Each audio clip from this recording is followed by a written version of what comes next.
Hello hi, कैसे हैं आप? आई थिंक सब लोग अच्छे होंगे। चलिए तो अपनी क्लास स्टार्ट करते हैं। काफ़ी स्टूडेंट लाइव आ चुके हैं। ठीक है, तो जितने भी स्टूडेंट लाइव हैं जल्दी से आप लोग कमेंट कर अपनी प्रेजेंस शो कर दीजिए, सर हमने क्लास ज्वाइन कर लिया। ठीक है, होता क्या है, देखो आप जब कमेंट कर देते हो तो ये आइडेंटिफाई हो जाता है कि कौन कौन स्टूडेंट हैं जो डेली क्लास लेते हैं। ठीक है, बाकी अगर आपको लेक्चर अच्छे लगते हैं तो आप लेक्चर को लाइक कर दिया करें, और जो स्टूडेंट चैनल पर नए चैनल को सब्सक्राइब कर देना। और अगर आपको लगता है हेल्पफुल कंटेंट है तो स्टूडेंट जो और भी स्टूडेंट हैं आप उनको भी शेयर कर सकते हैं। ठीक है, चलिए तो बिना वेट किए सीधा हम अपनी क्लास स्टार्ट करते हैं। और इस क्लास का जो मोटिव था, यानी MS ऑफिस में जो 20 से लेकर 25 क्वेश्चन तक आपके एग्ज़ाम में आते हैं, उन क्वेश्चन को कहीं ना कहीं कवर कर रहे थे। इस सीरीज में बहुत सारे लेक्चर ऑलरेडी हम डिस्कस कर चुके हैं। MS वर्ड को कवर कर चुके हैं, पावर पॉइंट को कवर कर चुके हैं, और MS एक्सेल पे हमने 3 ऑलरेडी लेक्चर ले चुके हैं। कल थोड़ा सा टेक्निकल इशू आ गया था, उसकी वजह से क्लास पहले तो डिले हो गई। उसके बाद में स्टूडेंट को विजुअल नहीं हो रहा था। उसका कारण ये था कि नया एक सेटअप था, उसकी वजह से ये प्रॉब्लम आई। बट आज की क्लास में कोई दिक्कत आपको नहीं आएगी। चलिए तो सीधा हम क्लास अपनी स्टार्ट करते हैं। यस, मेन मोटिव है 20 से लेकर 25 तक क्वेश्चन कवर करना। उसी सीरीज को हम कंटिन्यू कर रहे हैं। चलिए तो जैसा कि हमने टर्म से स्टार्ट किया था, यानी हर सॉफ्टवेयर के हम टर्म समझ रहे थे। टर्म से हम उन क्वेश्चन और अपने एग्ज़ाम को टारगेट कर रहे हैं। चलिए तो एक्सेल की इस सीरीज़ में आगे बढ़ते हुए पहला टर्म आज की इस क्लास में देखेंगे, टेबल।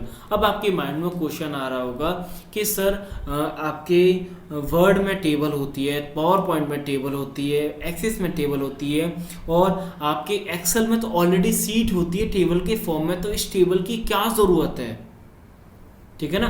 जब आप इंसर्ट टैब में जाओगे तो टेबल में आपको टेबल जो ग्रुप है उसमें मिल जाएगा पाइवोटिक टेबल और टेबल। अब इस टेबल की क्या नीड है, ये सारी चीज़ें हम आज की इस क्लास में सारे टर्म को समझेंगे। तो अगर हम टेबल के बारे में बात करें तो टेबल का अगर हम थोड़ा सा डिफाइन करें, थोड़ा सा हम टेबल की डेफिनेशन को डिफाइन करें, तो ये डेटा को ऑर्गेनाइज करती है।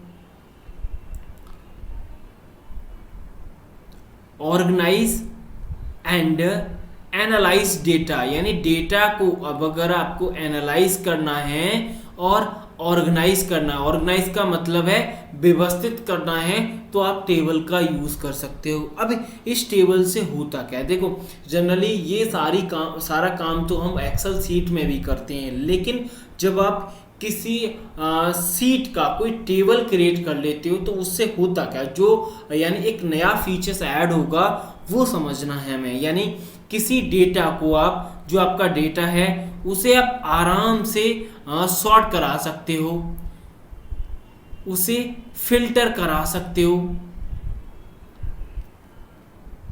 फिल्टर कराना है, फिल्टर करा सकते हो, और आपको उसे फॉर्मेट करना है, किसी कोई पर्टिकुलर फॉर्मेट लगाना है तो फॉर्मेट भी लगा सकते हो। यानी बहुत प्रकार के फीचर्स होते हैं, डेटा के साथ आप इजीली ऑपरेट कर सकते हो। तो ये टर्म है, थोड़ा सा टेक्निकल इशू तो नहीं है कल की तरह, वो भी हम एक बार चेकआउट कर लेते हैं। यस, कोई दिक्कत नहीं है। चलिए तो डेटा यानी शॉर्ट का मतलब आप सभी को पता है, अरेंज करना, एक ऑर्डर में डिफाइन करना। और शॉर्ट पे क्वेश्चन भी आपके एग्जाम में पूछा गया है कि शॉर्ट पर्टिकुलर किस सॉफ्टवेयर में है, किस में नहीं है। तो पावर पॉइंट में नहीं था, बाकी सारे सॉफ्टवेयर चाहे वर्ड हो गया, एक्सेल हो गया, एक्सेस हो गया, सब में शॉर्ट है। फिल्टर को अभी हम डिटेल में और पढ़ेंगे। फिल्टर का मतलब क्या है, फिल्टर यानी बहुत सारी चीज़ों में से अपनी ऑन डिमांड की चीज़ें जो हम चाहते हैं वो सारी चीज़ें, यानी उनका आउटपुट प्राप्त कर लेना। फॉर्मेट बहुत सारी चीज़ें हो गई, जैसे कलर है, आप इफ़ेक्ट देना चाहते हो, यानी इफ़ेक्ट का मतलब है उसमें जैसे आप स्टाइल है, ठीक है ना, साइज़ है, ये सारे फॉर्मेट्स हो जाती हैं। ठीक है, तो टेबल का मतलब समझ लिया। अब टेबल के लिए एक शॉर्टकट की भी आप समझ लो कि टेबल के लिए आपके एक्सेल में शॉर्टकट की क्या होती है, Ctrl+T से आप टेबल क्रिएट कर सकते हो। ध्यान रखना है, Ctrl+T से आपका MS एक्सेल में क्या होता है सभी को पता होगा। ठीक है, हैंगिंग इंडेंट होता है, सभी ने पढ़ा है। ठीक है, चलिए तो आगे बढ़े। यानी टेबल समझ में आ गया, क्योंकि सारे टर्म को हमें समझना है, उसके ऊपर क्वेश्चन कैसे आते हैं ये देखना है, बाकी हम सारे टर्म को एक बार देखेंगे। चलिए नेक्स्ट टर्म है आपका पाइवट टेबल। अब इस टेबल से आपके एग्जाम में क्वेश्चन कैसे आता है, देखो अगर क्वेश्चन की बात करोगे किसी भी टर्म की, तो जो क्वेश्चन बनते हैं किसी भी टर्मोलॉजी से, तो पहला क्वेश्चन बनेगा उसके डेफिनेशन से, यानी जो आप उसे डिफाइन कर रहे हो वो तरीका क्या है, यानी इसकी डेफिनेशन क्या है, देन उसको यूज़, यानी जब आप उसे यूज़ करते हो तो उसका जो यूज़ करने के वे हैं वो कौन कौन से हैं। अगर आपने यूज़ किया है तो कभी कभी यूज़ करते समय कोई एरर आ जाता, कोई प्रॉब्लम आती है, तो वहाँ से क्वेश्चन बन सकता है। साथ ही साथ में उसका पर्टिकुलर कोई फीचर्स है ठीक है ना, तो उस पर क्वेश्चन बनता है। तो इसी प्रकार किसी भी टॉपिक को आप समझो, जब उसे देखो तो उसके डेफिनेशन, उसके यूजेस, उसके एरर्स, उसके फीचर्स, ये सारी चीज़ें, अगर किसी का पर्टिकुलर शॉर्टकट है तो वो भी आप याद कर लेना। चलिए तो सीधा हम पाइवट टेबल पर जाते हैं। अगर हम पाइवट टेबल को थोड़ा सा डिफाइन करें, तो जैसा आपके टेबल में किसी डेटा को ऑर्गेनाइज किया जाता था या एनालाइज किया जाता था, इसी प्रकार अगर आपको डेटा को अरेंज करना है या फिर डेटा को समराइज करना है, तो आप पाइवटेड टेबल का यूज कर सकते हो। लेकिन पाइवट जो टेबल है वो कब बनाई जाती है, यानी पहले आपने कोई टेबल, कोई सीट बना ली है, तो पर्टिकुलर उसी स्थिति में आपकी पाइवट टेबल इंसर्ट होगी। एक तरीका और है, जैसे पाइवट टेबल जब आप क्रिएट करते हो तो मेथड पूछा जाता है कि जो पाइवट टेबल आप बना रहे हो, देखो अगर मैं शॉर्ट मेथड में बताऊं, जैसे सपोज दैट आपके जैसे हम अपनी एकेडमी में ले लेते हैं, हमारी एकेडमी में जैसे सपोज दैट 1000 स्टूडेंट हैं, ठीक है, 1000 स्टूडेंट हैं। अगर हम उन स्टूडेंट्स में से, जैसे हर आपके एमपी के हर डिस्ट्रिक्ट से हमारे यहाँ पे स्टूडेंट इनरोल्ड हैं, तो अगर उन स्टूडेंट्स में से हम जैसे ग्वालियर के या फिर पर्टिकुलर आपके जैसे जबलपुर के, इन डिफरेंट कंडीशन के आधार पे हम उन डेटा में से पर्टिकुलर एक डिफरेंट टेबल क्रिएट करना चाहते हैं। जैसे हम एक्सेस में रिपोर्ट बनाते हैं, उसी प्रकार, यानी क्वेरी और रिपोर्ट आपने पढ़ी होगी एक्सेस में, जो क्वेरी तैयार करते हैं वहाँ से एक रिपोर्ट क्लियर निकल के आती है, उसी रिपोर्ट को हम इस एक्सेल में पाइवट टेबल बोलते हैं ऑन डिमांड पर। अब ये जो टेबल है आप अपनी जो एग्जिस्टिंग सीट है, यानी जिस सीट पे वो टेबल्स बनी है, जिसका आपको पाइवट टेबल क्रिएट करनी है, उसी में बना सकते हो या फिर नई एक्सेल सीट के फॉर्म में क्रिएट कर सकते हो। तो ये चॉइस है, ये भी आपको पता होनी चाहिए, ठीक है। तो पाइवट टेबल पर जो अभी तक क्वेश्चन आए इसकी डेफिनेशन पे आए हैं, यानी अगर हमें एक्सेल में किसी भी डेटा को समराइज करना है तो उसके लिए किसका यूज़ किया जाता है, तो पाइवट टेबल का यूज़ किया जाता है। तो आई थिंक टर्म क्लियर हो गया होगा। अब हम चलते हैं आगे नेक्स्ट टर्म पर। नेक्स्ट टर्म है चार्ट। इस चार्ट पे आपके एग्जाम में अगर एक्सेल से जैसे 7 to 8 क्वेश्चन आते हैं, तो चार्ट से 2 से 3 क्वेश्चन आपको चार्ट से मिल जाएंगे बहुत बार, यानी प्रीवियस एग्जाम जितने भी देख लोगे तो ये टर्म बहुत बार पूछा गया है, ठीक है। चलिए, तो अगर हम चार्ट के बारे में थोड़ा सा डिफाइन करें, तो चार्ट का मतलब होता है कि जो डेटा है, जो क्योंकि पूरा काम हम एक्सेल में डेटा के ऊपर करते हैं, तो डेटा का पिक्टोरियल रिप्रेजेंटेशन, यानी पिक्चर के फॉर्म में, इमेज के फॉर्म में अगर डेटा हमें प्रेजेंट करना है तो उसके लिए हम चार्ट का यूज़ करते हैं। डिफरेंट टाइप के चार्ट होते हैं, चार्ट से बहुत टाइप के क्वेश्चन आते हैं, तो ये भी मैं यहाँ पे लिख देता हूँ। पहला क्वेश्चन आता है इसकी डेफिनेशन पे। डेफिनेशन क्या है ये मैंने आपको बता दिया, यानी ये मैंने आपको बताई दिया कि चार्ट डेटा का पिक्टोरियल रिप्रेजेंटेशन है, ठीक है। दूसरा क्वेश्चन आता है कि चार्ट के कितने टाइप होते हैं, चार्ट के टाइप पे क्वेश्चन आता है। दूसरा जब आप चार्ट क्रिएट करते हो उसकी शॉर्टकट की क्या है। अब चार्ट 2 प्रकार से इंसर्ट होता है, जैसे पाइवट टेबल इंसर्ट होती है उसी प्रकार से, यानी जो एग्जिस्टिंग आपकी सीट है उसी में, या फिर न्यू सीट के फॉर्म में, दोनों तरीके से आप क्रिएट कर सकते हो, दोनों की शॉर्टकट की डिफरेंट है। ठीक है, चलिए शॉर्टकट की जाननी है, बाकी इनके टाइप्स जाननी है, और उन टाइप्स को भी आपको डिफाइन करना है। यानी पर्टिकुलर, जैसे अगर हम चार्ट के टाइप की बात करें, जैसे कॉलम होता है, लाइन होता है, मैंने चार्ट की यहाँ पे टाइप्स की वो रखी है, जैसे आपने यहाँ पे दिख रहा होगा आपको, जैसे कॉलम्स है, लाइन है, पाई है, वार है, एरिया है, ठीक है ना, स्कैडर है, स्टॉक है, सरफेस है, राडार है, कॉम्बो है। ठीक है, तो ये सारे टाइप है। एक पर्टिकुलर चार्ट की कुछ डेफिनेशन है, यानी कैसे आप आइडेंटिफाई करोगे ये चार्ट है, ये कौन सा चार्ट है। ठीक है, तो उनकी सारी जितनी भी डेफिनेशन है, बस एक एक डेफिनेशन आप फाइंड आउट कर लेना। अगर आपको नहीं मिल रही है तो आप मुझे मैसेज कर देना, तो व्हाट्सएप पे, टेलीग्राम पे, तो टेलीग्राम पे पर्टिकुलर इनकी जो डिफाइन लिस्ट है वो मैं आपको प्रोवाइड करा दूंगा। ठीक है, चलिए नेक्स्ट हमें स्पार्क लाइन। स्पार्क लाइन पे बोला जाए, इस बार बहुत क्वेश्चन आए से।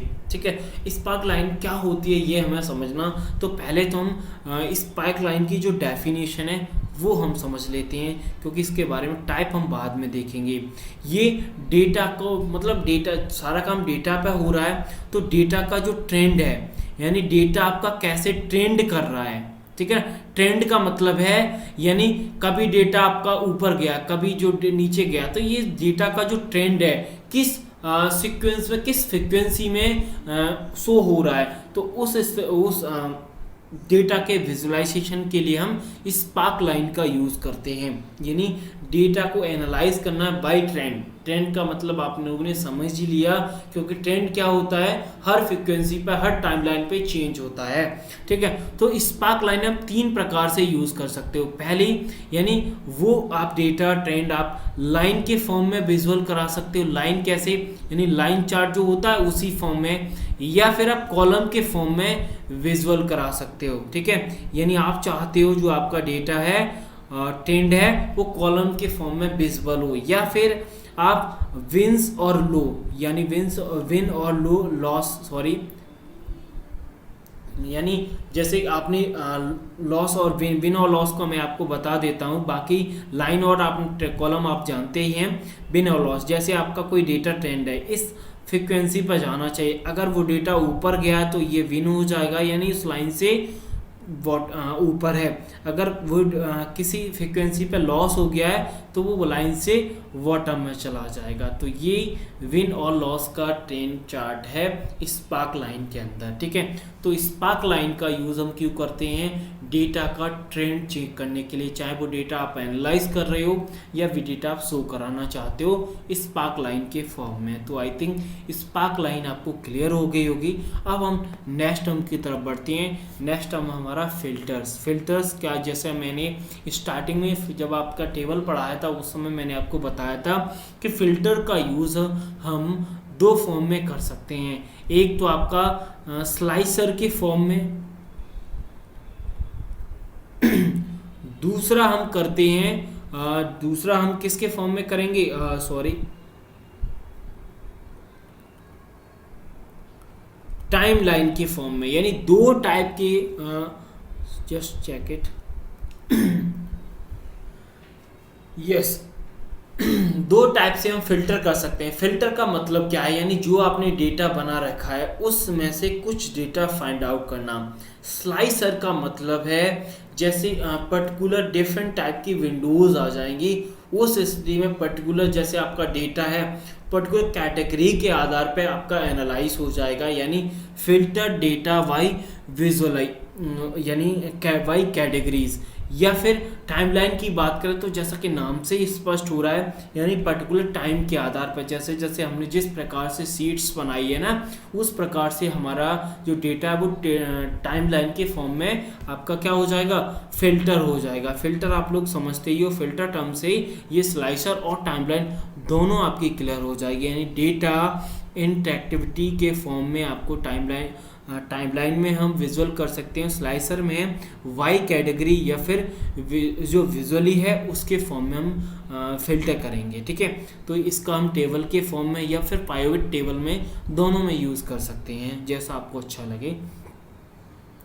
चलिए नेक्स्ट और नई कमांड है, जो नए आपके वर्जन्स हैं उनमें ये कमांड मिलेगी पावर व्यू। ठीक है, अब इसमें क्या होता है, जैसे पावर व्यू जैसा कि नाम से स्पष्ट हो रहा है, जैसे सॉरी ये चार्ट वाली नहीं गई, इसको आप छोड़ देना। चलिए पावर व्यू में क्या होगा, पावर व्यू में जैसे आपने कोई डेटा है, जैसे आप चार्ट में क्या करते थे, चार्ट में हम डेटा का पिक्टोरियल रिप्रेजेंटेशन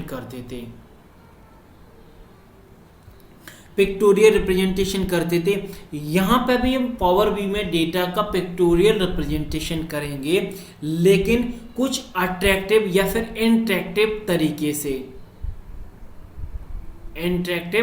तरीके से आप किसी डेटा का चार्ट बना सकते हैं, या फिर किसी डेटा का मैप बना सकते हैं, या फिर किसी डेटा का ग्राफ बना सकते हैं। ये आपकी चॉइस है। यानी जब पावर व्यू में क्या होता है, डेटा का विजुअलाइजेशन होगा। विजुअलाइजेशन आपको पता है, विजुअल यानी पिक्चर के फॉर्म में रिप्रेजेंट होगा, वो भी इंटरेक्टिव यानी चार्ट से एक स्टेप आगे। वो आप मैप बना सकते हो, ग्राफ बना सकते हो। मैंने यहाँ पे बनाया है, आपको एक एग्जांपल पे लिया है। चलिए अब ये पावर व्यू आपको किस किस सॉफ्टवेयर में मिलेगा, एक्सेल में तो मिलेगा ही मिलेगा, साथ ही साथ में आपको शेयर पॉइंट में मिलेगा, एक्सक्यूएल सर्वर में मिलेगा, और आपका विजुअल जो पावर वीआई है उसमें मिलेगा। तो आप पावर व्यू का यूज़ इन सारे सॉफ्टवेयर में भी कर सकते हो। तो अगर हम एक पिक्चर के फॉर्म में समझें, तो ये पिक्चर के फॉर्म में आपका डेटा का विजुअलाइजेशन है। डेटा कैसे, यहाँ पे डेटा आपको सारा विजुअल हो रहा है, साथ ही साथ में वो कंट्री है जहाँ पे ये डेटा हाईलाइट हो रहा है। ठीक है ना, यानी डेटा आपके मैप के फॉर्म में भी रिप्रेजेंट हो रहा है। इसका कहने का मतलब ये है, यानी डेटा आप जैसे विजुअल करा रहे हो, तो चार्ट में सिर्फ और सिर्फ वो पिक्टोरियल रिप्रेजेंटेशन होगा, लेकिन साथ ही साथ में पावर व्यू में क्या होता है, किसी भी डेटा का आप मैप या ग्राफ बना सकते हो। ठीक है, तो आई थिंक इतनी कमांड्स थी आज की इस क्लास में। तो अगर हम समराइज करें तो आज हम टेबल पढ़ी थी। अब आप सोच रहे हो टेबल हमने वर्ड में, पावर पॉइंट में पढ़ी, यहाँ पे सीट पे काम करते हैं तो टेबल की ज़रूरत क्यों पड़ती है, ये भी हमने देख लिया। साथ ही साथ में पाइवट टेबल हमने क्यों और कैसे बनाते हैं ये भी देख लिया शॉर्ट वे में।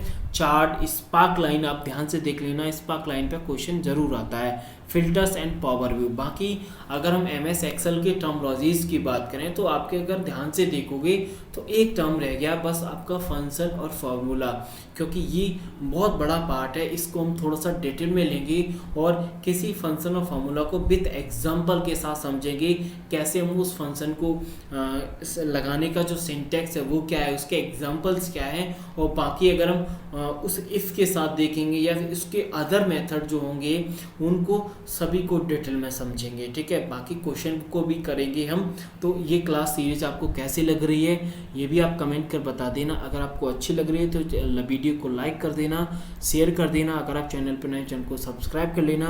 बाकी अगर आपका कोई भी डाउट है, थोड़ी छोटी सी क्लास थी क्योंकि कल का ही डेटा रिप्रेजेंटेशन था, ये कल का थोड़ा सा टेक्निकल प्रॉब्लम आ गया था, इसीलिए मुझे आज क्लास लेनी पड़ी। अदरवाइज़ ये पूरा डेटा आपका कल की ही क्लास में रिप्रेजेंट हो जाता। बाकी मुझे आपके डे याद है क्योंकि आपका जो एग्ज़ाम है बहुत ही नज़दीक आ रहा है, मैं उस per day by day work कर रहा हूँ। बाकी जो भी मेरे से हेल्प होगी मैं आपकी पूरी हेल्प करूँगा। तो एक बार एक और इन्फॉर्मेशन, जो स्टूडेंट CPCT ASI पटवारी एग्ज़ाम की तैयारी करें फिर करना चाहते हैं उनके लिए हमने वीडियो लेक्चर्स और PDF नोट्स दोनों तैयार किए हैं। अधिक जानकारी के लिए आप हमें व्हाट्सएप कर सकते हैं, कॉल कर सकते हैं, या फिर हमारी वेबसाइट www.bsacademy.in विजिट कर सकते हैं फॉर मोर इन्फॉर्मेशन। जो भी इंक्वायरी चाहिए, जो भी इन्फॉर्मेशन चाहिए, व्हाट्सअप करिए, कॉल करिए, वेबसाइट विजिट करिए, या फिर वीडियो के डिस्क्रिप्शन में भी हमने लिंक दे दिए, तो वहाँ से भी आप सीधा चेकआउट कर सकते हैं। थोड़ा सा फास्ट लेक्चर था बट क्या करें, टाइम थोड़ा सा कम है इसीलिए मुझे फास्ट लेना पड़ा। ठीक है, बाकी क्लास कैसी लग रही है आप कमेंट कर बता देना। तो आज की क्लास यहीं पे फिनिश करते हैं। Thank you.